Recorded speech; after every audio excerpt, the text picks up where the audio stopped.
வணக்கம்.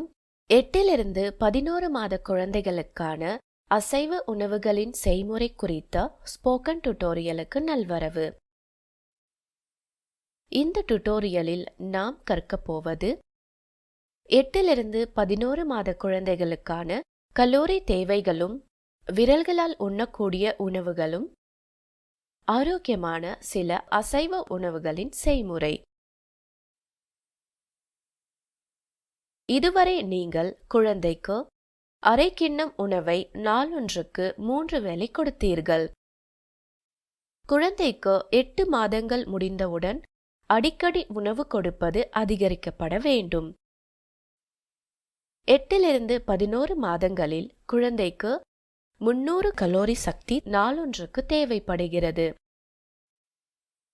கூடுதல் உணவுடன் சேர்த்து 2 வயது வரை தாய்ப்பாலூட்டுதலும் அவசியம்.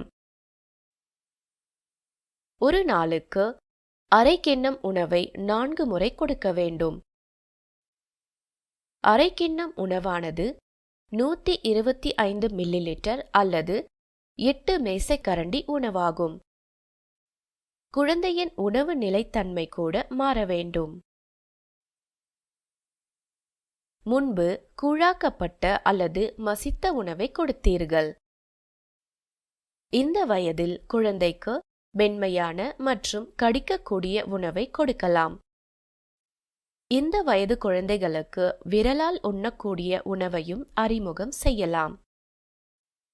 குழந்தைகள் தாங்களாகவே எடுத்து உண்ணக்கூடிய உணவு விரல்களால் உண்ணக்கூடிய உணவு என்று அழைக்கப்படுகிறது. எடுத்துக்காட்டாக ஆம்லெட், அவித்த முட்டை, சமைக்கப்பட்ட மீன், கோழி அல்லது கறி துண்டுகள், பழங்கள், காய்கறிகள் மற்றும் பனீர் துண்டுகள் வேறு சில உதாரணங்கள் ஆகும். குழந்தைக்கு அசைவ உணவை கொடுக்கும் முன் சில முன்னெச்சரிக்கை நடவடிக்கைகளை எடுக்க வேண்டும். அனைத்து அசைவ உணவுகளும் நன்கு கழுவப்பட்டு பின் சமைக்கப்பட வேண்டும். மீன், கோழி மற்றும் கறியில் உள்ள முட்கள் மற்றும் எலும்புகளை கவனமாக நீக்க வேண்டும். எலும்புகள் குழந்தையின் தொண்டையை அடைக்கலாம். குழந்தைக்கு 1 வயதாகும் வரை அவர்களது எந்த உணவிலும் உப்பு சேர்க்கக்கூடாது. குழந்தைக்கு 2 வயதாகும் வரை சர்க்கரை மற்றும் வெல்லம் சேர்க்கக்கூடாது. இப்பொழுது சில அசைவ உணவுகளின் செய்முறையை பார்ப்போம். நமது முதல் உணவு வேக வைத்த கோழிக்கறி உருண்டைகள். இந்த உணவை தயாரிக்க தேவையான பொருட்கள் 2½ மேசைக்கரண்டி அல்லது 80 கிராம் கொத்திய கோழிக்கறி, அரை எலுமிச்சை, பொடியாக நறுக்கிய அரை வெங்காயம், அரை முட்டை, 1 மேசைக்கரண்டி வறுத்த கடலை மாவு. செய்முறை: கழுவி கொத்திய கோழிக்கறியை ஒரு கிண்ணத்தில் எடுத்துக்கொள்ளவும். அரை எலுமிச்சை பழத்தை அதன் மீது பிழியவும். நன்கு கலந்து 20 to 30 நிமிடங்கள் ஓரமாக வைக்கவும். கொத்திய கோழிக்கறி இருக்கும் அதே கிண்ணத்தில் நறுக்கிய வெங்காயத்தையும் அடித்த முட்டையையும் சேர்க்கவும். பின் வறுத்த கடலை மாவை சேர்த்து நன்கு கலக்கவும். இந்த கலவையை 4 பாகங்களாக பிரித்து வட்ட உருண்டைகளாக உருட்டவும். கோழிக்கறி உருண்டைகளை வேக வைக்க ஒரு பாத்திரத்தில் 1/4 அளவு தண்ணீர் ஊற்றவும்.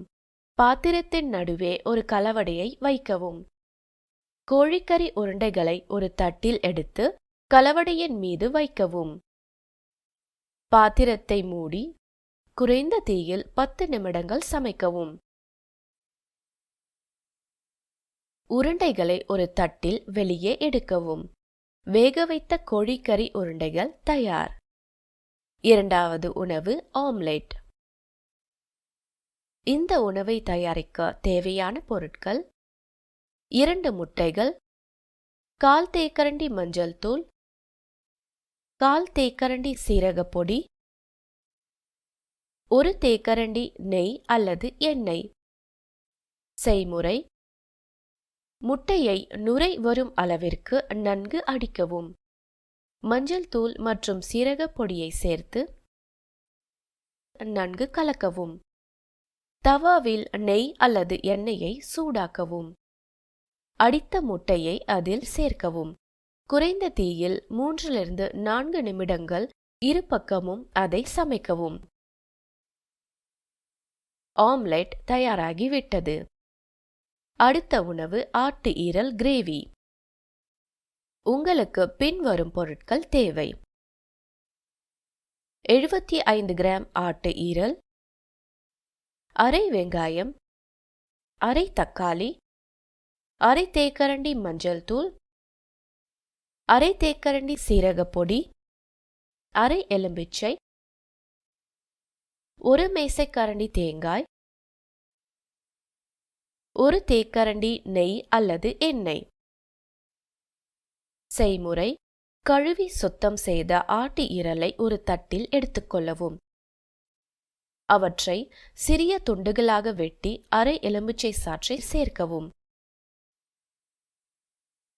15-20 நிமிடங்கள் ஓரமாக வைக்கவும்.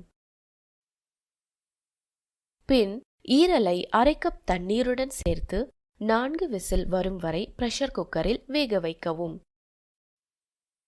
பிரஷர் தானாக வெளிவந்ததும் மூடியை திறக்கவும். இதற்கிடையில் வெங்காயம், தக்காளி மற்றும் தேங்காயை ஒரு மென்மையான விழுதாக அரைக்கவும். இப்பொழுது வாணலியில் நெய் அல்லது எண்ணெயை சூடாக்கவும். தயாரித்த விழுதை சேர்க்கவும். மஞ்சள் பொடி மற்றும் சீரகப் பொடியை சேர்க்கவும். இதை 3-4 நிமிடங்கள் வதக்கவும். வேக வைத்த ஆட்டு ஈரலுடன் அரை கப் தண்ணீர் சேர்க்கவும். இதை 5-7 நிமிடங்கள் குறைந்த தீயில் சமைக்கவும். ஆட்டு ஈரல் கிரேவி தயார்.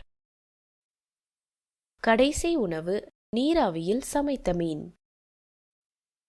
இந்த உணவை தயாரிக்க தேவையான பொருட்கள்: கழுவி சுத்தம் செய்த ஒரு வவ்வால் மீன், ஒரு வாழை இலை, ஒரு மேசைக்கரண்டி தயிர், 1/4 தேக்கரண்டி மஞ்சள் தூள், 1/4 தேக்கரண்டி சீரகப் பொடி. செய்முறை: ஒரு கிண்ணத்தில் தயிரை எடுத்துக்கொள்ளவும்.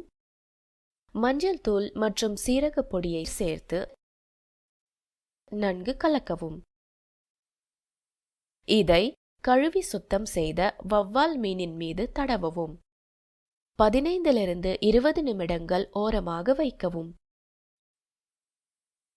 இதற்கிடையில் வாழை இலையை நன்கு கழுவவும். ஒரு சுத்தமான துணியின் மீது அதை வைத்து இலையை உலர்த்துவதற்கு அந்த துணியால் நன்கு துடைக்கவும். அடுத்து வாழை இலையை குறைந்த தீயில் ஒரு சில வினாடிகளுக்கு சூடாக்கவும். இலையின் மற்றொரு பக்கத்திலும் இதை செய்யவும். மீனை மடிப்பதற்காக இலையை இது மென்மையாக்கும். இப்பொழுது வாழை இலையில் மீனை வைத்து மடிக்கவும். 18-20 நிமிடங்களுக்கு குறைந்த தீயில் இதை வேக வைக்கவும். நீராவியில் சமைப்பதற்கான செய்முறை இதே டுட்டோரியலில் முன்னர் விளக்கப்பட்டுள்ளது. நெருப்பிலிருந்து கட்டிய மீனை எடுத்து அதை ஆறவிடவும்.